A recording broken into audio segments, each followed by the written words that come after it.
Nesse bloco, converso com o deputado Paulo Ramos, deputado federal do PDT.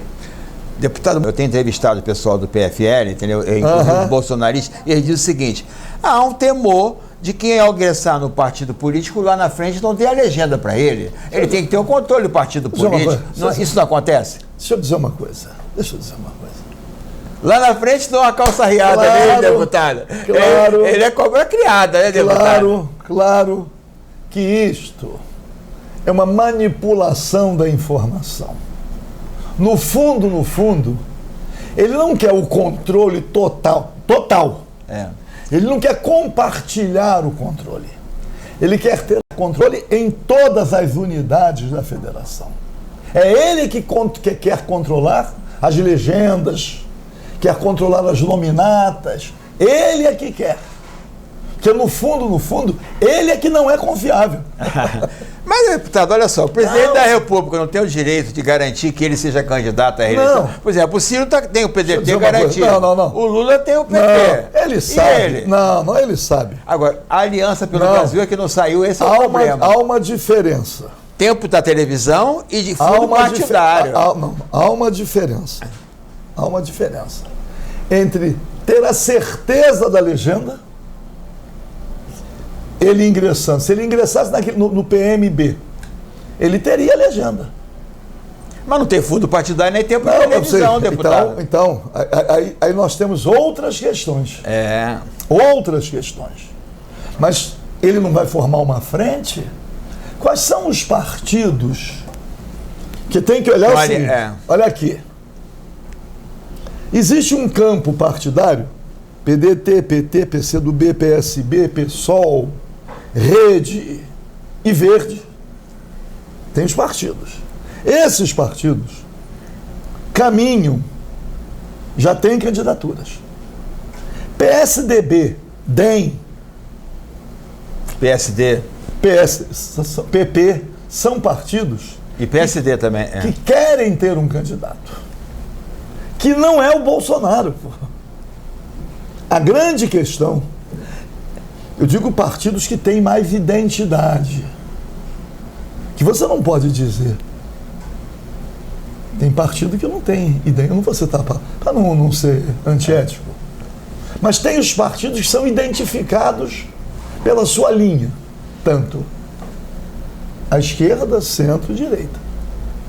Mas a maioria esmagadora dos partidos não tem identidade. PSD é direita? O PSD é direita do Kassab? Ou é governista? Eu não vou querer dizer que é oportunista. Vai para onde está analisando a biruta. Para onde o vento soprar. Porque se há governo, eu sou contra. Não, se há governo, eu sou E por que eu perguntei isso aqui? Porque o MDB sempre foi oposição, sempre coisa aqui. O Eduardo Paes era MDB, foi PSDB, e agora entrou com a direita do PSD. São os partidos. PSD. São os partidos que passaram a não ter luz própria. Não tem. Não tem holofote. São coadjuvantes. Não tem o prêmio aí? Tem o ator principal e tem o coadjuvante. Não é isso? O PMDB anteriormente também era assim. Então, se é governo, eu sou governo. Tanto que, e não é. O golpe que foi dado para colocar o Michel Temer do MDB, um golpe parlamentar, com os instrumentos constitucionais. Mas foi um golpe. Colocaram o Michel Temer na presidência da República porque era para abrir espaço para a candidatura do PSDB, de São Paulo, que era o Geraldo Alckmin.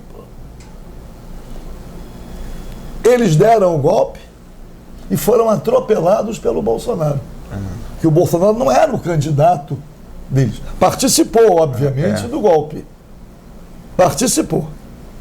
Porque uma presidente da República com um espectro partidário que tinha de sustentação do governo não chegar a ter 172 votos para barrar o impeachment, a traição foi muito grande. Porque o Brasil, deixa eu dizer isso, sempre é vivo. Porque o Brasil é um país riquíssimo. Os interesses em torno do Brasil são muito grandes. Quando você pega a carta testamento de Vargas, atualíssima, eu agora estou mandando imprimir. Eu vou distribuir a carta testamento. a atualidade da Carta. O povo, veio o golpe de 64 para evitar também as reformas de base, e impedir que o Brizola chegasse à presidência da República em 65. O povo lutou contra a ditadura. Imaginar que a Constituição brasileira foi promulgada no dia 5 de outubro de 88. E somente agora o Chile está em Assembleia Nacional Constituinte para superar a era Pinochet. 88 já é a nossa Constituição. E a nossa Constituição, depois de promulgada, foi sendo desmontada. Foi sendo descumprida. O que não acontece em país nenhum, né, deputado? Constituição, emenda, entendimento de Supremo Tribunal Federal, de artigo de Constituição, isso também não é normal em nenhum país do mundo. Imaginar que o Fernando Henrique Cardoso, além de ter aprovado a emenda da reeleição para ficar 8 anos, ele iniciou o desmonte dos setores estratégicos, a entrega da soberania, monopólio estatal do petróleo, monopólio das comunicações. O pessoal diz assim, antigamente o telefone, nem tudo que a ditadura fez, nas telecomunicações, aquelas torres aqui em Itaboraí, no país inteiro, para intercomunicar o Brasil inteiro, investimento público. Quando o Fernando Henrique privatizou as telecomunicações, a infraestrutura praticamente toda já estava implantada. Me lembro até da música da Beija-Flor, né? É a estrada cortando como é que diz? É a estrada cortando a mata em pleno sertão, é petróleo jorrando com a fluência do chão. Sim, chegou a hora. Na comunicação alcançaremos o marco da potência mundial. Está lá na música. O sangueiro da Beija-Flor, naquele ano, na ditadura, né? Era tecendo loas a ditadura, mas está lá a comunicação. Então, mas assim, desmonte, a Constituição vem sendo desmontada. Verdade. Ao longo desse período todo, depois de promulgada. Tome PEC. E agora, na fase final, que estão acabando com aquilo que ainda resta de soberania nacional. Né? Dizer, mas o Fernando Henrique Cardoso, não é? Como é que ele entrega a Vale do Rio Doce? Acabou com a nacionalização do subsolo. O senhor falou que tinha as linhas políticas, os partidos políticos aqui agora, e tem os vídeos correndo na internet do Fernando Henrique defendendo o Alckmin, esculhambando o PT, chamando Lula de ladrão e tal. Cadê o Lula? Onde é que está o Lula para defender o que está acontecendo na Petrobras? Cadê o Lula? E agora, com 90 anos, ele defende a candidatura de Lula PSDB. O PT pode ter os tucanos junto, deputado? Deixa eu dizer uma coisa. Nós estamos vivendo uma espécie de jogo de cena. O Fernando Henrique Cardoso vive, eu digo assim, o Collor de Mello, não é? Caminha como uma alma penada da política brasileira. Por quê? O Collor foi eleito com o apoio do Sistema Globo, que se transformou num partido político. Foi o primeiro presidente eleito depois da Constituição promulgada, na contramão do que dizia a Constituição. Porque ele veio com o discurso do Estado mínimo. Quanto menos Estado, mais o desmonte. Mas os setores estratégicos estavam protegidos pela Constituição. O Collor privatizou todo o setor siderúrgico, praticamente fertilizante, entregou a rede ferroviária federal, o Collor Itamar, a extinção do Lloyd brasileiro. Foi uma tragédia. Mas veio o Fernando Henrique. Fernando Henrique, que foi o que iniciou o desmonte da soberania nacional. E vive hoje aí um intelectual de esquerda, que vinha na luta contra a ditadura, depois disse, rasguem tudo que eu escrevi. A nossa tarefa é desmontar toda a era Vargas, inclusive os direitos dos trabalhadores. E o Fernando Henrique transita na política numa situação deplorável, tem que dizer isto, porque ele não tem nenhum reconhecimento popular. Não tem. O Collor ainda tem mais do que ele. Ainda tem mais ainda. O Fernando Henrique sobrevive, sabe a quê? A indiferença do povo, que deve ser muito pior. Ele vive a amargura da indiferença. O povo não reconhece nele. Por quê? Porque ele foi um grande traidor. Ele traiu a ele mesmo. Verdade. Rasguem tudo que eu escrevi, Fico imaginando Florestan Fernandes se revolvendo no túmulo. Discípulo que ele foi de Isso carimbou o PSD? Celso o Furtado. PSDB? O Fernando Henrique carimbou o PSDB com Claro. essa linha? Não, e mais. E por isso que São Paulo não alavanca mais o PSDB? Com um refinamento intelectual que o Bolsonaro não tem. Para fazer o mesmo desmonte. Está dando continuidade. Por quê? Eles querem ser reconhecidos como sendo os mais ilustrados. É a direita esclarecida. Não tinha os déspotas esclarecidos, né? Montesquieu, Rousseau. O PSDB, o Dória lá é um fracasso do governo do Dória, não é isso?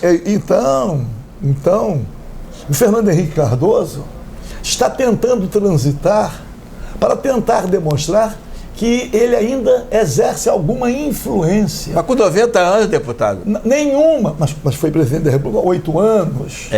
Não é isso? É verdade. Não, eu fico olhando, porque eu convivi com o Fernando Henrique Cardoso na Assembleia Nacional Constituinte e depois, quando a revisão constitucional que não houve, no final de 93 e o ano de 94. Lá nós conseguimos barrar aquela revisão constitucional. Barrar. Fernando Henrique Cardoso, o dia que eu encontrar com ele, vou lembrar. Lembra quando você levou para fazer uma palestra para os constituintes um dos principais líderes da oposição chilena ao Pinochet, o senador Baldez, que você me pediu para...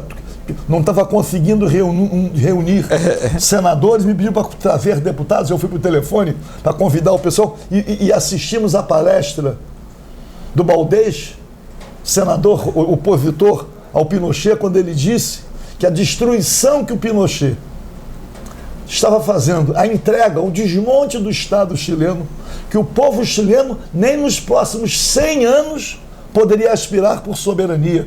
Foi isso que disse o Baldez, convidado do Fernando Henrique Cardoso, durante a elaboração da nossa Constituição. Então, são episódios que não ocuparam grandes espaços, nem ficaram registrados como fatos históricos, mas quem estava lá, como eu estava, e outros estavam, nós somos testemunha de muita coisa, para saber a dimensão da traição. A dimensão da traição está na luta que foi travada na Assembleia Nacional Constituinte e depois a cooptação, ele trocando completamente de lado. É por isso que ele é alvo da indiferença. A indiferença é pior do que a contestação. É verdade. É a indiferença. Ele não é considerado. Fica aí. Então, não leva a base do PSDB. Deputado, deixa eu colocar... E mais, digo outra coisa, lamenta, não é levado a sério. Verdade. Que é a grande derrota do PSDB. Do PSDB. O PSDB tramou o golpe com o PMDB para destituir a presidente Dilma, com o DEM, com outros partidos que apoiavam a presidente, que participavam do governo. Deram o golpe e abriram espaço, porque a pauta econômica de Jair Bolsonaro é a pauta econômica do PSDB. Porque o Temer fez a reforma trabalhista, desmonte da Era Vargas. E o Bolsonaro depois fez a reforma da Previdência, e dando continuidade a esse processo de privatização. Por quê? Por que eles estão tentando acelerar as privatizações? Porque eles sabem da derrota. Eles serão derrotados em 2022. Eles sabem disso. Eles querem acelerar o processo. E nós temos que construir na oposição um compromisso. Recuperado o poder, tudo isso tem que ser revisto. Tem que ser revisto. Nós temos que rever a privatização da BR Distribuidora, a entrega dos gasodutos. Quer dizer que eles querem também entregar Serpa, Dataprev. Agora a Eletrobras, um escândalo, em questão de 12 horas, uma sessão que rompeu a madrugada para aprovar, abrir caminho para a privatização da Eletrobras, privatização dos Correios e Telégrafos. Eles não têm limites. Aliás, a demonstração concreta de que eles não têm limites é a tentativa do governo Bolsonaro de assassinar as universidades, a produção científica. Está aqui o menor investimento no CNPq ao longo de mais de 20 anos, menos da metade. Por quê? O Brasil está exportando agora cérebros. Os nossos centros de pesquisa públicos, que a produção científica são as nossas universidades federais. Aqui no Rio de Janeiro, o descalabro. Quer dizer que um deputado estadual apresenta um projeto para extinguir a UERJ. A universidade. Fora já. Não é uma insanidade, é uma confissão. Mas isso é inconstitucional. É, né? Uma confissão. É até uma declaração de não conhecer e encostar. Aqui a privatização. Estão colocando aí, né, nas redes sociais, e tem um grupo que se incomoda muito comigo. E eu não vejo eles se incomodarem com nenhum outro. Né? Colocando o seguinte, votei contra o projeto que possibilitava a universalização do saneamento básico. Quer dizer que eles estão entregando o saneamento básico à iniciativa privada? A votação no Congresso foi um escândalo de sepultar a participação pública no saneamento básico, entregar a setores conhecidos da iniciativa privada a água submetida ao lucro, e eles colocam na rede social me condenando porque defendi o saneamento público. Aí eles querem a educação privada, a saúde privada, o saneamento privado. Tudo tem que ser privado. Nada vai ser público. Deputado, eu já venho conversando com o senhor aqui no meu programa e eleva até audiência, né, defendendo suas posições ou criticando suas posições. Recebo bastante mensagem já há alguns meses, né? E quando se conhece esses fatos históricos, né, que o senhor relata, né? O senhor vai escrever um livro, deputado? Com as suas memórias, tanto no parlamento quanto na vida pública, e como militar também, que houve, não? Eu, na verdade, tenho vontade. Mas entre a vontade e a realização, há uma distância muito grande. Muitas vezes a gente se reserva o tempo para escrever memórias depois que se aposenta. É muito difícil escrever as memórias estando em atividade. Mas pode ir gravando, deputado. Pode. Gravando aqui. Pode tudo. Eu tenho vontade de lembrar as coisas da vida. Né? Também. Até hoje recebi companheiros aqui do Corpo de Bombeiros, da Polícia Militar. Projeto meu, uma homenagem aos inativos, colocar na identidade uma promoçãozinha pequena na inatividade, sem nenhuma repercussão financeira, só um reconhecimento. Quem passou a vida inteira não conseguiu subir um degrau a mais na carreira e agora vê essa oportunidade. Eu estava conversando com outro, tinha um que era muito antigo, né, e que conhecia algumas passagens, né, do meu protagonismo quando estive no serviço ativo da Polícia Militar, lembrando com alegria, né, porque você supera o sofrimento e você lembra de passagens, né, sofridas, e você lembra com alguma alegria. Eu, quando tive a oportunidade de falar... Isso é a vida, né, deputado? A alegria e tristeza, né? Mas tem coisas que você não consegue. Eu, quando fiz a minha manifestação no Largo da Carioca, na manifestação de sábado da oposição, eu comecei fazendo uma saudação àqueles que são os meus contemporâneos de juventude, que estão aqui hoje. Encontrei alguns perseguidos políticos, alguns que foram presos, torturados, alguns que têm familiares desaparecidos.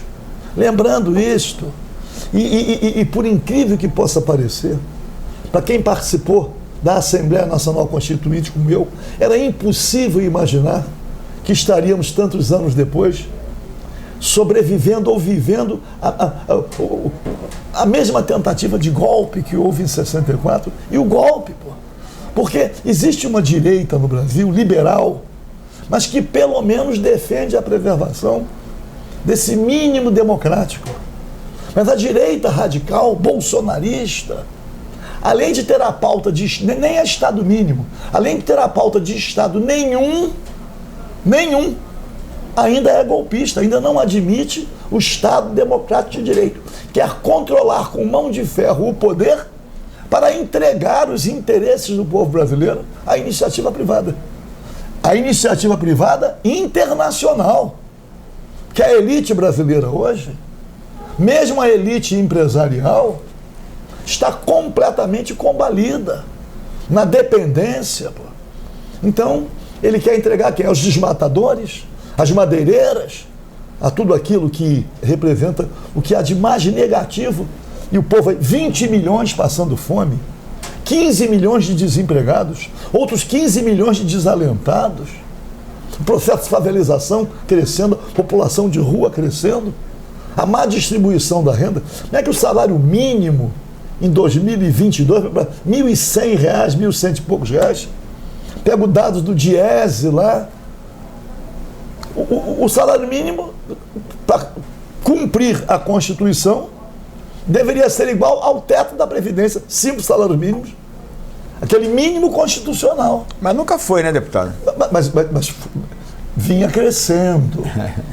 A grande questão... Ao longo desde a Constituição para cá, nunca claro que já outro duplicou o salário mínimo, é isso mesmo. Eu cito uma frase que eu vi, não sei se eu atribuo corretamente ao autor, que eu li, tenho na memória isso, e ainda coloco em dúvida, não a frase em si, mas o autor, que era o Perón, diz assim, o meu papel é dar direito aos trabalhadores. A economia que resolva. Eles aqui inverteram. Deputado, infelizmente nosso tempo acabou. Muito obrigado por receber mais uma vez aqui no seu gabinete no Rio. Só para concluir, 1 minuto. Dizer da minha felicidade de ter participado dessa marcha última de oposição, porque estava ali a juventude, olha aí, a juventude brasileira. Não só a juventude universitária, juventude secundarista, não. Estava ali a juventude trabalhadora. Estavam lá os operários jovens estavam ali também, junto com os mais velhos, com aqueles defendendo um projeto nacional, um projeto de unidade nacional, afirmando a soberania para poder ter justiça social. Uma luta grande. Gritaram muito fora Bolsonaro. Muitos dizem, ou pelo impeachment, mas eu digo, pelo impeachment não, pelas urnas. Tem que ser também derrotado pelo povo brasileiro. O povo tem que ir às urnas para votar, demonstrar a sua vontade, defendendo um outro projeto que coloque no lixo, na lata do lixo da história, os vendilhões da pátria e traidores do povo que estão hoje no poder. Conversei com o deputado federal do PDT, Paulo Ramos, sempre veemente, sempre uma boa entrevista, né? Intervalo comercial, daqui a pouco a gente volta.